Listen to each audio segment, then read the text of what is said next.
Hello. Welcome to another day in the life of my planner, but really it's my day in the life. I'm just showing you a lot more of the inner workings of my planner. Anyway, so I'm already home from work. That is simply because I had an early morning.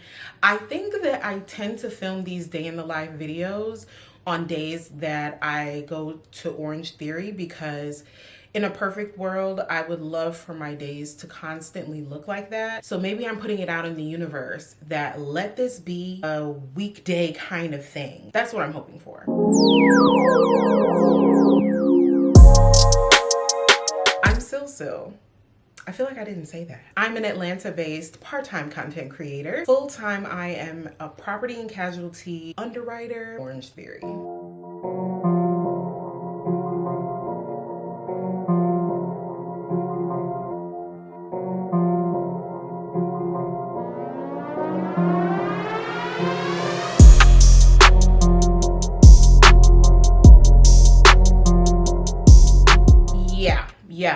Yeah. I definitely got up at 3:45 in the morning because like every other adult that fakes adulting, I thought I was gonna be able to, I'll get up and get gas in the morning. Oh, it's fine, everything's fine. It's not fine. It's not fine. Because when I don't get gas the night before, I end up needing to rush in the morning because I've now maybe took a little bit too long to leave the house and now it's setting me back. That get gas in the morning thing, it will get you every time. And I haven't learned yet. In all my years of driving, I still wait until the morning of. Be better than me, okay? In Orange Theory, we had a crew row. So hopefully I'm putting up on the screen what my results were from the day. And I also want to say that this was the first time, I'm sorry, if you see me looking this way, it's a window. And sometimes I feel uncomfortable looking directly into the lens for a long period of time. So it happens. Anyway, when it comes to the crew row, it was intimidating when I first started OTF and I was like, okay, so that means I'm gonna be rowing in unison with these Olympians to the left and right of me. Like, I'm gonna fall out. I'm gonna lose it over here. Luckily, the zombies of the 5 a.m. workout were on my side. Because when we go to a 5 a.m. workout, I don't know about everyone, but I am more than certain there is a large number of people that don't even realize they're awake. Don't even realize how they got there, sleepwalking, all the way to OTF. That's what I think is happening. Our body hasn't really fully registered that we're up and doing this HIIT workout at 5 a.m. And I think we don't wake up until we're at station number 2. With that being said, when I got to the rower, I was like, okay, just don't overexert yourself in the first few rows. Just find your rhythm. You got this. And 5 minutes in, I was like, okay, I got another 5 minutes in me, but luckily we're only doing 9. Felt pretty good after a while that I was still rowing, no breaks, for 9 straight minutes. That's over 1,000 meters of rowing. Preferably, you want to do 2,000 meters in under 10 minutes, but listen, you get what you get when you're inconsistent, all right? Then after that, I had to get myself together and get ready for the workday. So let me get you to the office.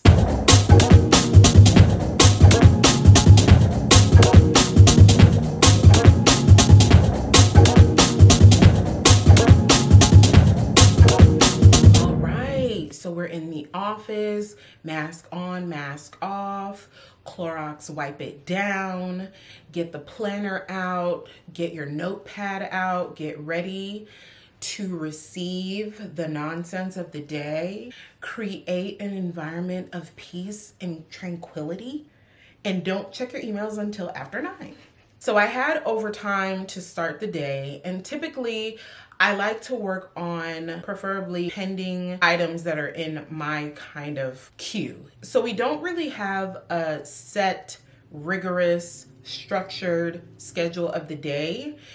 You kind of work through the day as efficient as you can be with the things that are required of you. Not to make it too confusing, you kind of map out your own day to make you the most productive, right? So for some people that means checking your emails when you first get in, checking them again after lunch, going over your old items, going over the deadlines that you set for yourself, and then starting new applications to review. I end up changing mine daily because the items that we need to work might change for that day as well. So I can't sit here and say that it makes the most sense for me to check my emails in the morning. I know that I have 10 things that are pending for me to go ahead and get out the door. I work on a triage kind of situation. You know, I roughly put what my breakdown would be on a sticky note because I wasn't really sure if I would switch it up throughout the day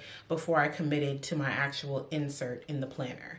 So that is also an option as well. Or you can leave it on the sticky note and never put it on the insert at all. It's up to you. I mean, it looks cool, it looks different. It doesn't get repetitive of just writing on the insert itself. But again, it's up to you.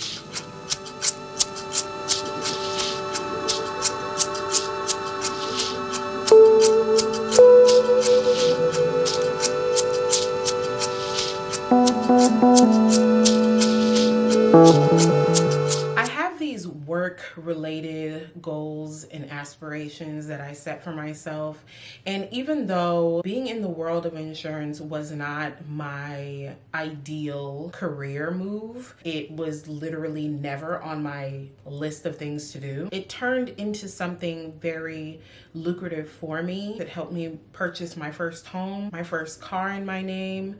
I've traveled the world. It has helped me quite a bit. And I will say that I wish I took it a lot more seriously in the early stages, because then I think it would have been a lot easier for me to commit to those study habits that I have been trying to set for myself right now. And it would have probably been a lot easier for me out of school to start studying for that program, because fresh out of college, you're still in that routine of going to class, studying, writing papers, doing exams, that whole thing. And to go from being in the workforce for over 5-6 years to trying to find study habits out of college completely, it's a different animal, okay? I just wanted to share that with you. There are quite a few new subscribers, so let me go ahead and quickly run through what it is I do as a property and casualty underwriter. So under finance, the industry that I work in, but if we narrow it down, I am in insurance, and if we narrow it down some more, I am on the property and casualty side of insurance, whereas some people are medical insurance, Blue Cross Blue Shield, Kaiser Permanente, Delta Dental. I am on the home and auto, boats, that kind of thing. I specialize in home.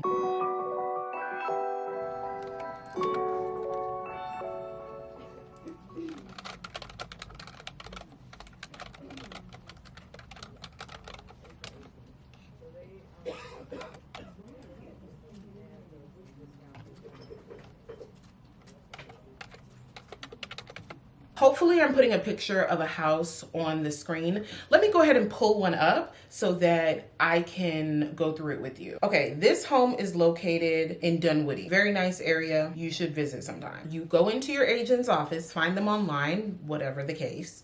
You let them know, hey, I'm looking for home insurance. Like, what's going on? Like, I just bought a house. I need it to be covered. Okay, cool. They ask you a bunch of questions. What's the address? What's your name, date of birth? They go ahead and take a look at the home.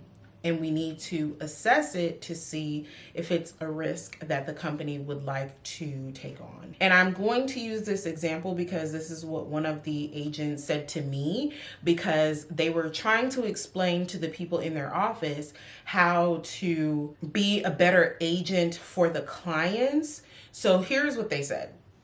They said the agent is like the lawyer, and you have to tell your lawyer everything so they know how to advocate for you, so they know how to fight for you. Whereas the underwriter, that's me, the underwriter is the judge. So when he said that, I said, I like that. I'm gonna use that. And here we are. Here is the home. When it gets to my desk, I look at this home. I say, okay, nice 2-story home, possibly. Garage that can fit 2 cars.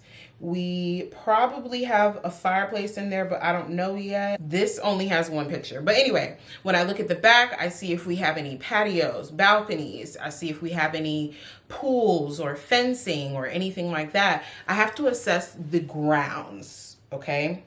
And then from there, I assess if what the application says is in fact what I'm seeing in the photos. Sometimes your agent,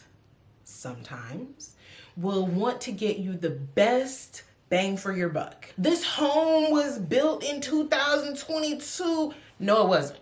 It was built in 2009. I just wanted to touch on that. And make sure you're getting your discounts, your multi-policy discount. Make sure you're getting your new roof discount if the roof is in fact new. Make sure you're getting your bundle deals, you know, all of the things. And throughout my day, even though I am working email list, I have a separate list of things that are coming in, maybe of photos of things that need to be assigned to my clients. And then I have another list of new things coming in or older things that need to be cleared out. And I have to have all of that moving at the same time, or clear out one, move to the next thing, clear out another one. Or if it's just too much, just do as much as I can. So that's why I break up my day the way that I do. I say an hour for this, maybe 30 minutes on emails, an hour or 2 for that. Take my lunch, come back to this, go over something else. But wait, I gotta be on the phone for 3 hours.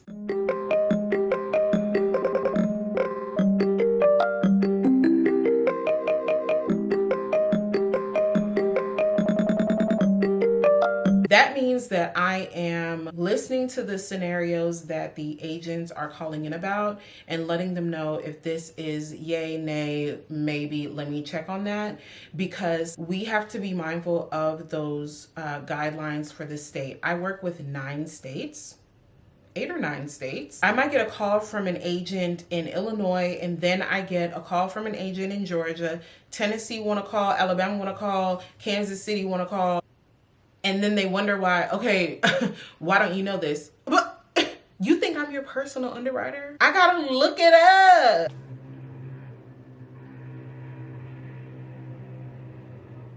Is that car even gonna make it down the street? Sorry about that. I'm home now.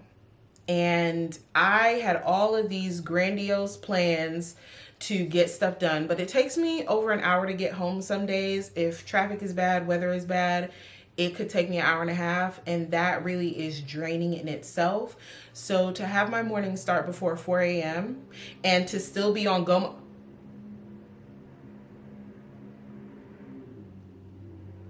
I'm starting to think that that car is racing.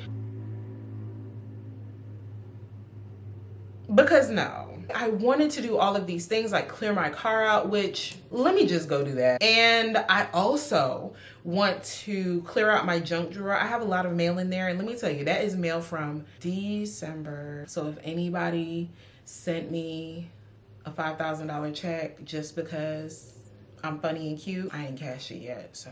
And I want to have my tea time. I want to unwind for real. So let's see what I can get done.